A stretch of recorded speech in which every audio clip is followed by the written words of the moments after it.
কয়েকটা মানুষ বল দেখি রাত্র কেন কালো, চাঁদ সূর্য কোথা হতে পেল এত আলো। পশু পাখি কয় না কথা, মানুষ কেন কয়? বলো বলো বলো মানুষ এসব কেমন করে হয়? ঠিক কিনা? দুধ কেন হয় সাদা, মরিচ কেন জাল, আমগুলা সব পাকলে আবার কেমনে তা হয় লাল। আত্মা মানুষ বাস করে ভাই এই দুনিয়ার রঙে, হাতের রেখা আর চেহারা মিলে না কারো সঙ্গে, আর মিলে না কথার ধরন আঙ্গুলের টিপ। স্রষ্টায় আছে একজন, এবার প্রমাণ হলো কি? ফাবিআইয়ি আলাই রাব্বিকুমা তুকাযযিবান।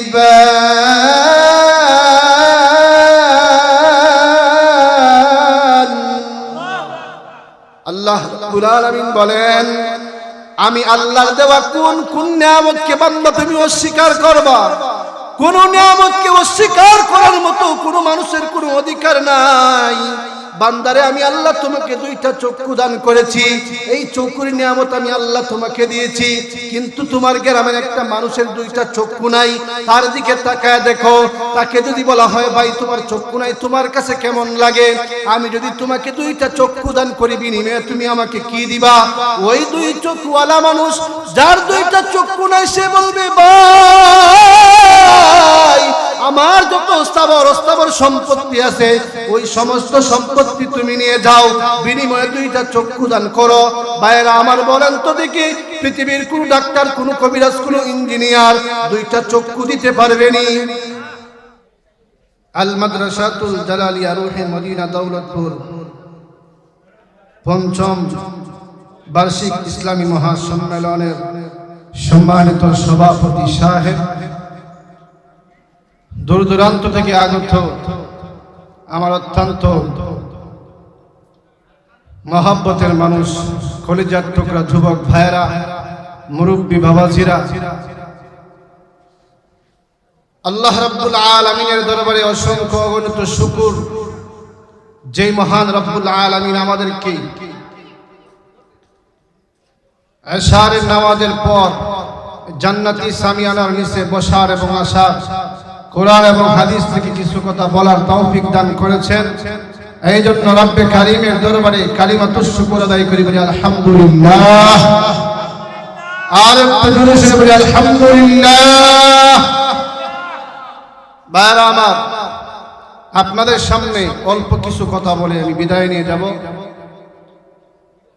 গত বছর আপনাদের মাহফিলে আল্লাহ তাআলা এনেছিলেন, আগামী বছর আবার এরকম আরো একটা বছর হায়াত পাবো কিনা জানা নাই।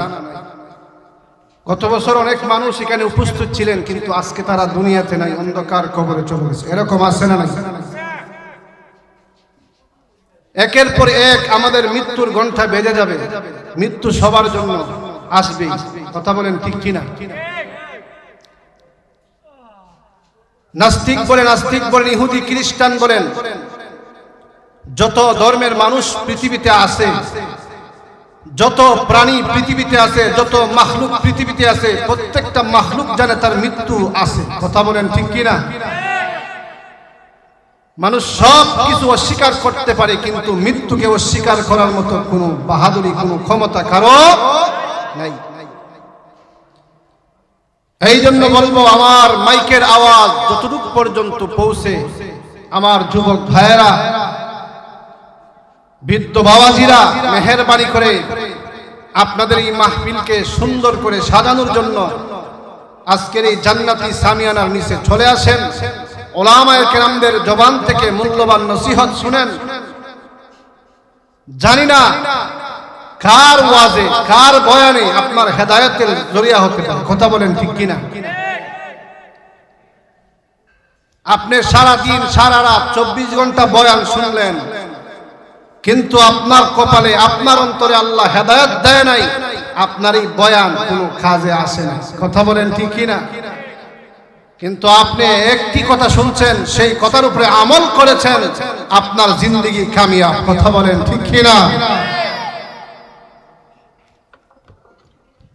এই জন্য বলবো, আমরা এশারের নামাজ পড়েছি অনেকেই, কিন্তু মাহফিলে গোটা কয়েকজন বসে আছে, সবাই নামাজ পড়ে পড়ে যার যার বাড়িতে চলে গেছে, কেউ দোকানে গেছে, কেউ রাস্তায় আছে, কেউ বাসায় গেছে। কথা বলেন ঠিক কিনা?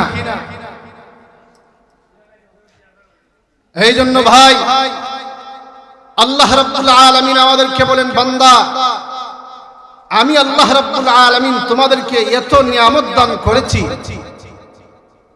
আমি আল্লাহর নিয়ামতের দিকে যদি তোমরা তাকাও গণনা করে শেষ করতে পারবা না। কথা বলেন ঠিক কিনা?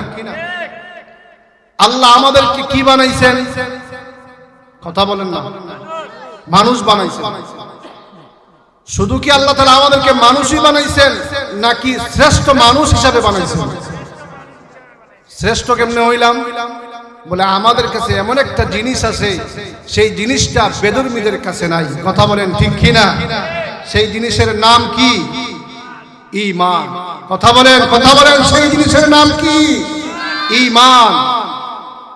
মানুষ তো নাস্তিক, আস্তিক, ইহুদি, খ্রিস্টান, বৌদ্ধ, নাসারা, যত ধর্মের, ইসলাম ছাড়া যত ধর্ম অবলম্বী মানুষ আছে, তারাও তো মানুষ, কিন্তু তারা মানুষ নয়। তারা মানুষ নামে মানুষ, কিন্তু তারা পশুর চাইতেও নিকৃষ্ট। কথা বলেন ঠিক কিনা? কিন্তু যার ভিতরে ঈমান আছে তারা মানুষ নয়।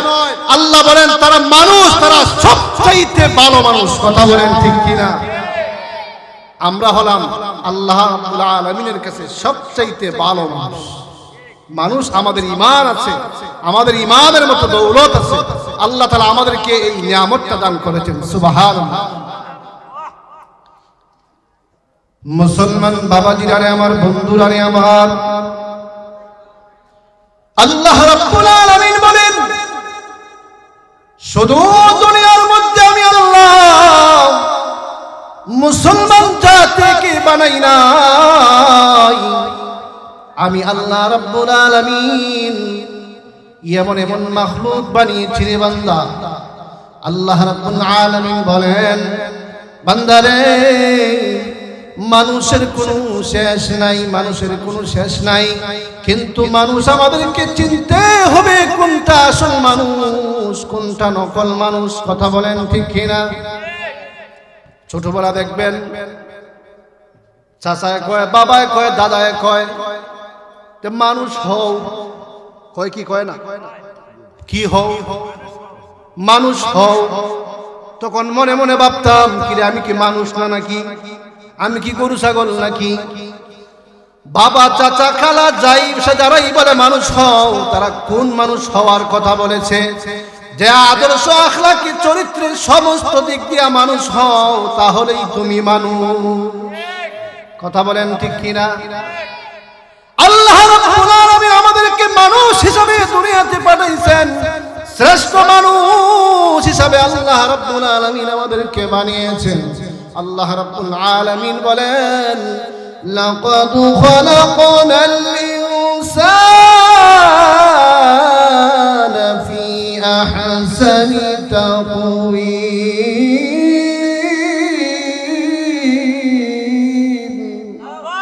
আল্লাহ রাব্বুল আলামিন বলেন, আমি মানুষকে সবচাইতে সুন্দর করে বানিয়েছি। আল্লাহ রাব্বুল আলামিন বলেন, মানুষ সবচাইতে সুন্দর, মানুষ সবচাইতে সুন্দর, আবার মানুষ হলো সবচাইতে খারাপ, সবচাইতে নিকৃষ্ট। আল্লাহ আরেক আয়াতে বলেন, উলাইকা কাল আনআম বাল হুম আদাল।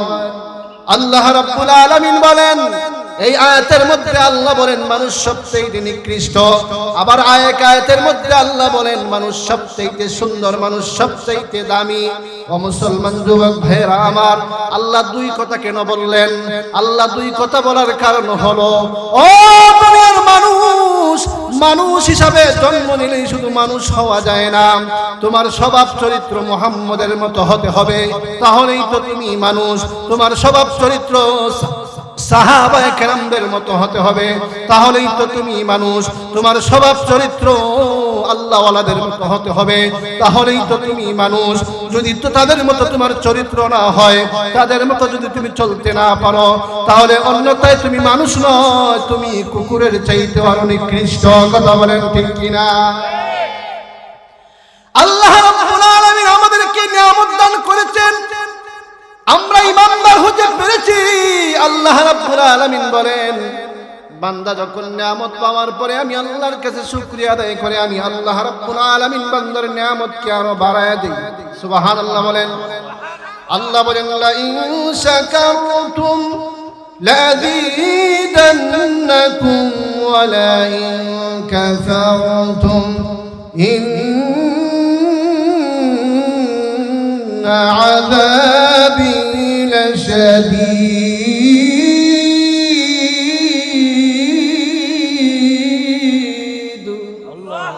আল্লাহ রাব্বুল আলামিন বলেন, বান্দা যখন নিয়ামত পাওয়ার পর শুকরিয়া আদায় করে, আমি আল্লাহ তার নিয়ামতকে বাড়ায় দেই। সুবহানাল্লাহ বলেন। বান্দা যখন নিয়ামত পাওয়ার পরে আল্লাহর না শুকরিয়া আদায় করে, আমার আল্লাহ রাব্বুল আলামিন তার কাছ থেকে নিয়ামতগুলো ছিনিয়ে নেন। আমরা মুসলমান, আমরা নিয়ামত পেয়েছি কি পেয়েছি না? শুধু তাই নয়, আল্লাহ রাব্বুল আলামিন বলেন, বান্দারে তোমার সমস্ত দেহের দিকে তাকায় দেখো, আমি আল্লাহ তোমাকে দুইটা হাত দান করেছি, এটা আমি আল্লাহর দেওয়া নিয়ামত। আমি আল্লাহ তোমাকে দুইটা চক্ষু দান করেছি, এটা আমি আল্লাহর দেওয়া নিয়ামত। আমি আল্লাহ তোমাকে দুইটা কান দান করেছি, এটা আমি আল্লাহর দেওয়া নিয়ামত। আমি আল্লাহ তোমাকে দুইটা পা দান করেছি, এটা আমি আল্লাহর দেওয়া নিয়ামত। ও বান্দা, শুধু তাই নয়, আমি আল্লাহ তোমাকে মাথা দিয়েছি, এটা আমি আল্লাহর দেওয়া নিয়ামত। শুধু মাথা দিয়ে আমি আল্লাহ ক্ষান্ত হই নাই, আমি আল্লাহ তোমাকে মাথার ভিতর বুদ্ধি দান করেছি, এটা আমি আল্লাহর দেওয়া নিয়ামত। কথা বলেন ঠিক কিনা? শুধু তাই নয়, আল্লাহ বলেন, আমি রাত বানাইলাম বান্দা তোমার জন্য নিয়ামত, বান্দা দিন বানাইলাম তোমার জন্য নিয়ামত। ও বান্দা, দিনের বেলায় সূর্য উঠে আকাশে, এটা আমি আল্লাহ তোমার জন্য নিয়ামত। দিনের রাতের বেলায় আবার চন্দ্র উঠে আকাশে, এটা তোমার জন্য নিয়ামত। ও বান্দা, কত নিয়ামত তুই আমি আল্লাহর বুক করতেছস জানোস না? কিন্তু রে বান্দা, মসজিদে যখন আযান হয় তখন তুমি নাক ডাকায়া ঘুমাও, টিভির সামনে যাইয়া টিভি দেখো, বন্ধু বান্ধবের সাথে যাইয়া আড্ডা দাও। মুয়াজ্জিন সাহেব যখন বলে হাইয়া আলাস সালাম,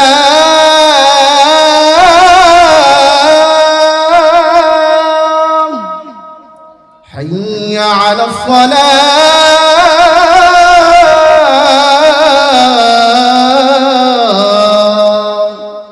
এটার অর্থ কি? নামাজের দিকে আসো। কিন্তু তুমি রে বান্দা নামাজের দিকে আসো না, তুমি তোমার বন্ধু বান্ধবকে নিয়ে ব্যস্ত, তুমি ক্ষেত কামার নিয়ে ব্যস্ত, তুমি টিভির সামনে চায়ের দোকানে আড্ডা নিয়ে ব্যস্ত। কথা বলো ঠিক কিনা? জুড়ে বলেন ঠিক কিনা? ও মুসলমান যুবক ভাই, শুধু তাই নয়, আল্লাহ বলেন, বান্দাকে আমি আল্লাহ নিয়ামত দান করেছি। এক একটা নিয়ামতের বিনিময়ে যদি 24টা ঘন্টা কিয়ামত পর্যন্ত সাজদা করিয়া মাথাকে, তারপরেও একটা নিয়ামতের শুকরিয়া আদায় হবে না। সুবহানাল্লাহ বলতেন না? কেউ সুবহানাল্লাহ কি জুড়ে না বলে না? অটোমেটিকলি বাইরে সুবহানাল্লাহ। সুবহানাল্লাহ বলতে হবে। সুবহানাল্লাহর ফজিলত আল্লাহর কাছে অনেক বেশি, অনেক। সুবহানাল্লাহর ফজিলত কি? অনেক বেশি, যে আল্লাহর শুকরিয়া আদায় করা হয়। কথা বলেন ঠিক কিনা? সুবহানাল্লাহর ফজিলত আছে না নাই? ছোট্ট একটা ঘটনা বলি, সুবহানাল্লাহর ফজিলতটা কি বলবো নাকি? সুবহানাল্লাহ একবার বললে আল্লাহ বলেন জান্নাতের ভিতরে একটা বৃক্ষ রোপণ করা হয় ওই বান্দার নামে। সুবহানাল্লাহ। ওই বৃক্ষটা কত বড়? রাসূল করিম সাল্লাল্লাহু আলাইহি ওয়াসাল্লাম বলেন, আমার আরবের তেজি গুড়া 500 বছর যদি ওই গাছের ছায়া দিয়া দৌড়ায়, তারপরে ওই গাছের ছায়া। আমার বন্ধুরা, আমার বলতেছিলাম সুবহানাল্লাহ বলার ফজিলত কি? একবার যদি কোনো ব্যক্তি একবার যদি সুবহানাল্লাহ বলে তার ঈমান যদি থাকে, আল্লাহ রাব্বুল আলামিন বলেন ঈমান অবস্থায় কেউ যদি সুবহানাল্লাহ বলে আল্লাহর প্রশংসা করে, আল্লাহ রাব্বুল আলামিন বলেন আসমানের নিচে জমিনের উপরে যত খালি জায়গা আছে আল্লাহ রাব্বুল আলামিন নেকি দ্বারা ভরপুর করে দেন। সুবহানাল্লাহর কি দাম, সুবহানাল্লাহর কি ফজিলত রে মুসলমান। একজন পথিক রাস্তা দিয়ে যায়, হেঁটে হেঁটে কবরস্থানের দিকে যাইতেছে। হঠাৎ করে ওই পথিক শুনে কোরআন তেলাওয়াতের আওয়াজ আসতেছে। ওই পথিক চতুর্দিকে তাকা দেখে কোরআন তেলাওয়াতের আওয়াজ কোথা থেকে আসতেছে, কোথাও তো কোনো মানুষ দেখা যায় না। সামনে তাকায়, পিছনে তাকায়, বামে তাকায়, ডানে তাকায়, কোথাও মানুষ খুঁজে পায় না। কোরআন তেলাওয়াতের আওয়াজ কোথা থেকে আসতেছে।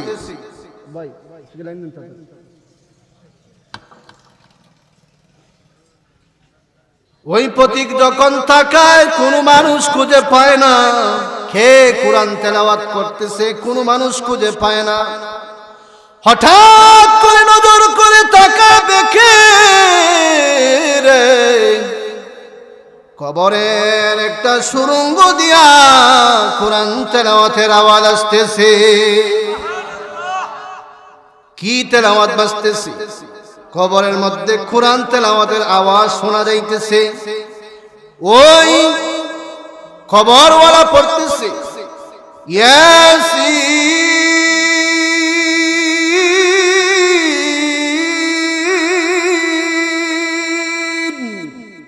ওয়াল কুরআনিল হাকীম।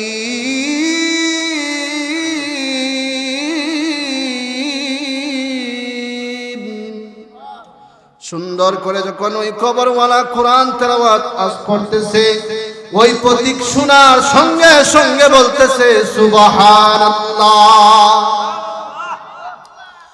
সঙ্গে সঙ্গে কবর থেকে আওয়াজ আসতেছে, আরে পথিক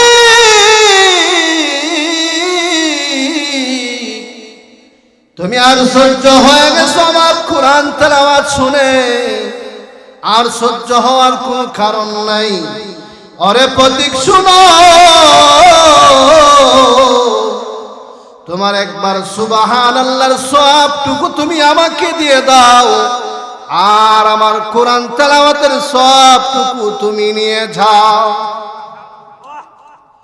বলে তুমি কয়দিন ধরে কোরআন তেলাওয়াত করতেছো? কত খতম কোরআন তেলাওয়াত করছো? ওই কবরওয়ালা ডাক দিয়া কয়েকদিন নয়, 2 দিন নয় রে, আমি কবরে শুয়া শুয়া আমি এই কবরের মধ্যে 5000 বার কোরআন খতম করেছি। 5000 বার কোরআন খতমের সব তুমি নিয়ে যাও, আর আমাকে একবার সুবহানাল্লাহর সবটুকু তুমি দিয়ে যাও। সুবহানাল্লাহ। 5000 বার কোরআন খতম বেশি সওয়াব নাকি একবার সুবহানাল্লাহ বলার বেশি সওয়াব? কিন্তু বাস্তবে 5000 বার কোরআন খতমের সওয়াব বেশি। কথা বলেন ঠিক কিনা? ওই পথিক ঢাক দিয়ে বলেন, কবরওয়ালা তুমি কেন আমার একবার কোরআন খতমের সওয়াব নিতে চাও? তুমি কেন একবার সুবহানাল্লাহর সওয়াব নিতে চাও? আবার তুমি কেন আমাকে তোমার 5000 বার কোরআন খতমের সওয়াব দিতে চাও? কারণটা কি? ওই কবরওয়ালা ডাক দিয়া কয়, ও ভাই, এই কবরের ভিতরে 5000 বার কেন রে? কিয়ামত পর্যন্ত যদি আমি কোরআন তেলাওয়াত করি, বিন্দু পরিমাণ সওয়াব আমার আমলনামায় যুক্ত হবে না। আল্লাহু আকবার। আর তুমি যে জমিনের মধ্যে জীবিত থাকা অবস্থায় একবার সুবহানাল্লাহ বলেছো, আমার আল্লাহ খুশি হইয়া তোমার আমলনামায় একটা জান্নাতের ভিতরে বৃক্ষরোপণ করে দিয়েছেন। শুধু তাই নয়, আমার আল্লাহ রাব্বুল আলামিন বলেন, ও দুনিয়ার মুসলমান শুনো রে, একবার সুবহানাল্লাহ বলার বদৌলতে আসমান এবং জমিনের নিচে যত খালি জায়গা আছে আমার আল্লাহ নেকি দ্বারা ভরপুর করে দিয়েছে। সুবহানাল্লাহ বলার ফজিলত আসেনি? বলবেন নি না কিফটামি করবেন? বললেন জোরে জোরে কথা বলেন। বাইরে আবার ভাবতেছিলাম, আমি যে আপনাদের সামনে আয়াতটা তেলাওয়াত করেছিলাম সূরাতুর রহমানের, আল্লাহ রাব্বুল আলামিন একাধিকবার এই আয়াতকে আলোচনা করেছেন, একাধিকবার এই আয়াত তার নবীর কাছে পাঠিয়েছেন। কোন আয়াতটা সবার পরিচিত আছে না নাই? আল্লাহ বলেন, ফাবিআইয়ি আলাই রাব্বিকুমা তুকাযযিবান।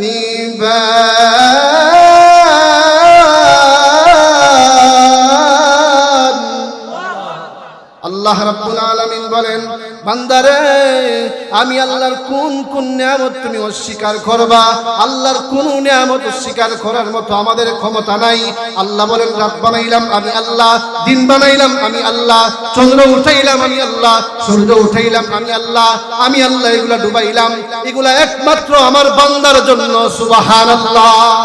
আল্লাহ বলেন, মাল্লাহুল মাওলা ফালাহুল কুল, বান্দা যদি আমার হয়ে যায় তামাম পৃথিবী আমি আল্লাহ তার করে দিব। সুবহানাল্লাহ। আমরা যদি আল্লাহর হয়ে যাই তামাম পৃথিবী আমার গোলামি করব। সুবহানাল্লাহ। আল্লাহ বলেন, বান্দারে তুমি আমার গোলামি করো, তামাম পৃথিবী তোমার গোলামি করবে। এটা হলো শ্রেষ্ঠ উম্মতের শ্রেষ্ঠত্ব। সুবহানাল্লাহ। এটা আমাদের পাওয়ার। কে দিয়েছেন? জোরে বলেন, কে দিয়েছেন? আল্লাহ দিয়েছেন। নিয়ামত দিয়েছেন কে? আল্লাহ। কয়েকটা মানুষ বলো দেখি রাত্র কেন কালো, চাঁদ সূর্য কোথা হতে পেল এত আলো? পশু পাখি কয় না কথা, মানুষ কেন কয়? বলো বলো বলো মানুষ এসব কেমন করে হয়? ঠিক কিনা? দুধ কেন হয় সাদা, মরিচ কেন জাল? আমগুলা সব পাকলে আবার কেমনে তা হয় লাল? আত্মা মানুষ বাস করে ভাই এই দুনিয়ার রঙে, হাতের রেখা আর চেহারা মিলে না কারো সঙ্গে, আর মিলে না কথার ধরন আঙ্গুলের টিপ।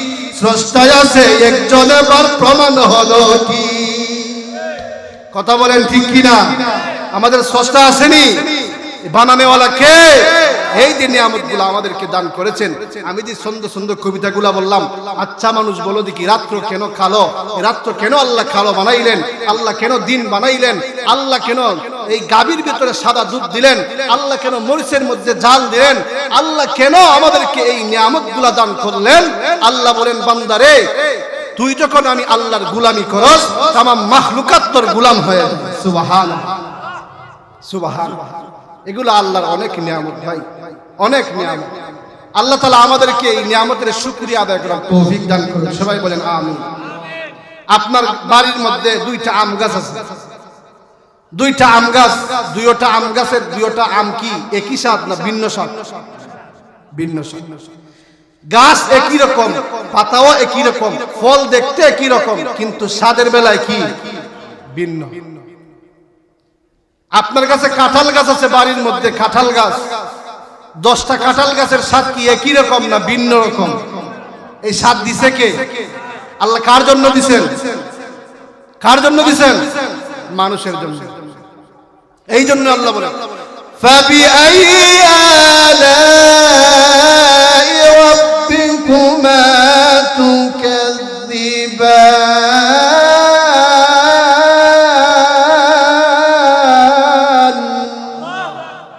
আল্লাহ রাব্বুল আলামিন বলেন, আমি আল্লাহর দেওয়া কোন কোন নিয়ামতকে বান্দা তুমি অস্বীকার করবা? কোন নিয়ামতকে অস্বীকার করার মতো কোন মানুষের কোনো অধিকার নাই। বান্দারে আমি আল্লাহ তোমাকে দুইটা চক্ষু দান করেছি, এই চক্ষুর নিয়ামত আমি আল্লাহ তোমাকে দিয়েছি, কিন্তু তোমার গ্রামের একটা মানুষের দুইটা চক্ষু নাই, তার দিকে তাকায় দেখো। তাকে যদি বলা হয় ভাই তোমার চক্ষু নাই, তোমার কাছে কেমন লাগে? আমি যদি তোমাকে দুইটা চক্ষু দান করি, বিনিময়ে তুমি আমাকে কি দিবা? ওই দুই চক্ষুওয়ালা মানুষ যার দুইটা চক্ষু নাই, সে বলবে ভাই আমার যত স্থাবর সম্পত্তি আছে ওই সমস্ত সম্পত্তি তুমি নিয়ে যাও, বিনিময়ে দুইটা চক্ষু দান করো।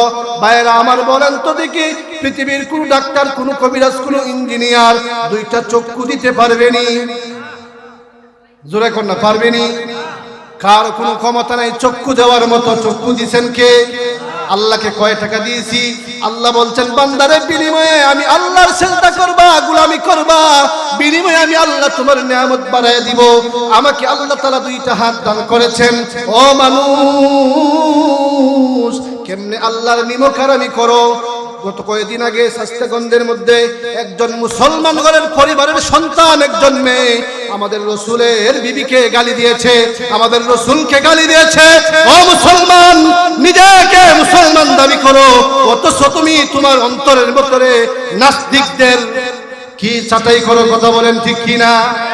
নাস্তিকদের গোলামি করো।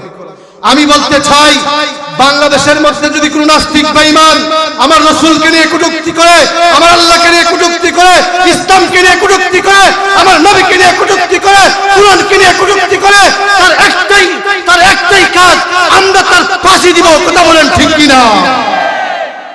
একটাই কাজ, আর কোনো কাজ নাই, তার মৃত্যুদণ্ড। কারণ মুসলমানদের ধর্মের মধ্যে যদি কেউ আঘাত করে, হোক সে মুসলমানের ঘরে সন্তান, সে মুসলমানের ঘরে সন্তান, তাকে সে নাস্তিক হয়ে যায়। কথা বলেন ঠিক কিনা? 16 বছর স্বৈরাচারী শেখ হাসিনা দেশ চালিয়ে গেছে। আজকেও ঢাকার মধ্যে কাদিয়ানীদেরকে কাফের ঘোষণা করার জন্য উলামায়ে কেরাম দলে দলে গিয়েছেন, কাদিয়ানীদেরকে কাফের ঘোষণা করার জন্য। ও মুসলমান, কাদিয়ানীদেরকে সরকার যদি কাফের ঘোষণা নাও করে, আমরা মুসলমান তাদেরকে কাফের ঘোষণা করি, এটার মধ্যে কোনো দ্বিমত নাই। যারা এটার মধ্যে দ্বিমত করবে তারাও কাফের। কথা বলেন ঠিক কিনা? কাদিয়ানীরা কি মুসলমান নাকি কাফের? অবশ্যই কাফের, কারণ তারা রসুলকে রসুল মানে না। আমাদের রসুলকে রসুল না মানলে কখনো সে মুসলমান থাকে না, সে ডাইরেক্ট কাফের হয়ে যায়। কথা বলেন ঠিক কিনা? রসুলকে রসুল মানতে হবে, আল্লাহকে আল্লাহ মানতে হবে, কুরআনকে কুরআন মানতে হবে। যদি ইসলামের শরীয়ত আপনি না মানতে পারেন, তাহলে আপনি মুসলিম থাকবেন না, আপনি অমুসলিম হয়ে যাবেন। আমরা বলতে চাই নাস্তিকদেরকে, এই বাংলার জমিন মুসলমানদের জমিন, এই বাংলার জমিন শাহজালালের জমিন, এই বাংলার জমিন শাহ মাহদুমের জমিন, এই বাংলার জমিন উলামায়ে দেওবন্দের জমিন। এই বাংলার জমিনে যদি কোন আমার রাসূলকে কটূক্তি করে, আমার আল্লাহকে নিয়ে কটূক্তি করে, আমার কুরআনকে নিয়ে কটূক্তি করে, আমার ইসলামকে নিয়ে কটূক্তি করে, আমার ইসলামের বিরুদ্ধে কথা বলে, আমরা তাদের বিচার করব। আইনে যদি তাদের বিচার না করে, আমরা নিজের হাতে তাদেরকে বিচার করব। কথা বলেন ঠিক কিনা? আমরা দেখতে চাই 95% মুসলমানের দেশে আমরা দেখতে পাই অনেক নাস্তিক বেঈমানেরা মাথা নাড়া দিয়ে ওঠে, সোশ্যাল মিডিয়া ঢোকা যায় না। অমুক জায়গায় আমাদের রসুলকে গালি দিয়েছে, অমুক জায়গায় রসুলকে নিয়ে কটূক্তি করেছে, অমুক জায়গায় রসুলের স্ত্রীদেরকে নিয়ে কটূক্তি করেছে। ও মুসলমান, এখনো ঘুমে বসে থাকতে হবে না। ইসকনের দালালরা আমাদের বাহুবলের ভিতরে ঢুকে গিয়েছে। মুসলমানদের নারীদেরকে, হিন্দুর পোলাভাইন, হিন্দুর বাচ্চারা, তাদেরকে প্রলোভন দেখিয়ে তাদের সামনে মুসলমান দাবি করে তাদেরকে প্রেমের ফাঁদে ফেলে মুসলমানদের মেয়েদেরকে তারা রাস্তাঘাটের মধ্যে, হোটেলের মধ্যে নিয়ে যায়, অনেক জায়গায় নিয়ে বেজ্জতি করতেছে। কথা বলেন ঠিক কিনা?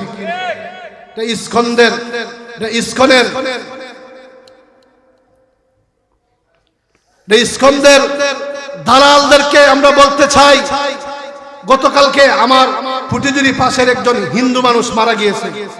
সে ভিডিও বানাইতো, সে মানুষকে হাসাইতো, কন্টেন্ট ক্রিয়েটর ছিল। দেখলাম মুসলমানরা পোস্ট করতেছে, আর অনেকে কমেন্ট করতেছে আল্লাহ তাআলা তাকে জান্নাত দান করুন, আল্লাহ তাআলা তাকে জান্নাত দান করুন, আল্লাহ তাআলা তাকে জান্নাত দান করুন। ভাই হিন্দু মানুষ মারা গিয়েছে, সে তো ঈমানও আনে নাই, তাকে যে জান্নাত দান করবেন আপনারা বলতেছেন, আপনারা কি বুঝে শুনে বলেন নাকি এমনিতেই বলেন? যারা কমেন্টগুলো করতেছে তারা বুঝে শুনে করতেছে না। একজন মারা গেছে, আল্লাহ তাকে জান্নাত দান করুন, সে হিন্দু নাকি মুসলমান না খ্রিস্টান না ইহুদি না নাসারা, এটা দেখার টাইম নেই। কথা বলেন ঠিক কি না? এটা দেখার টাইম নাই। ফেসবুকে ঢোকা যায় না, ফেসবুকের মধ্যে ঢুকলেই, অনলাইন ঘাটাঘাটি করলেই এগুলা নিয়ে মানুষ বিভিন্ন রকম নিউজ করতেছে, মানুষ বিভিন্ন রকম নিউজ করতেছে। এই জন্য ভাইদেরকে বলবো, আমাদের মুসলমান বোনদেরকে, আমার বোন মুসলিম বোনদেরকে বলবো, তোমাদের ইজ্জত আল্লাহর কাছেও দামি, আমাদের রাসূলের কাছেও দামি, আমাদের কাছেও তোমাদের ইজ্জত দামি। তোমাদের ইজ্জত যেখানে সেখানে বিলীন করলে হবে না। তোমাদের ইজ্জত আল্লাহ রাব্বুল আলামিন বলেছেন, তোমাদের মত নারী আম্মাজান খাদিজাতুল কুবরা রাদিয়াল্লাহু তাআলা আনহা ছিলেন, আম্মাজান আয়েশা রাদিয়াল্লাহু তাআলা আনহা ছিলেন, তাদেরকে আল্লাহ রাব্বুল আলামিন স্বয়ং সালাম দিয়েছেন। ও নারীরা শুনে রাখো, তোমাদের ইজ্জত যদি তোমরা হিন্দুদের কাছে বিক্রি করে দাও, তোমাদের ইজ্জত যদি হিন্দুর বাচ্চা উলটপালট করে, লুণ্ঠন করে, আমরা মুসলমান হিসাবে আমরা তা কখনো বরদাস্ত করব না। কথা বলেন ঠিক কিনা? আমরা কখনো বরদাস্ত করব না। আমাদের উস্তাদের সমতুল্য, আমাদের বাহুবলের গৌরব, সারা বাংলাদেশের গৌরব হযরত মাওলানা আব্দুল হাই সাহেব উপস্থিত হয়ে গেছেন। আমার আর কথা বলা এখানে সাজে না। আল্লাহ রাব্বুল আলামিন আমাদের সবাইকে যতটুকু কথা বললাম সেই কথাগুলোর উপর আমল করার তৌফিক দান করুক। নাসরুম মিনাল্লাহি ওয়া ফাতহুন করিব ওয়া বাশশিরিল মুমিনিন।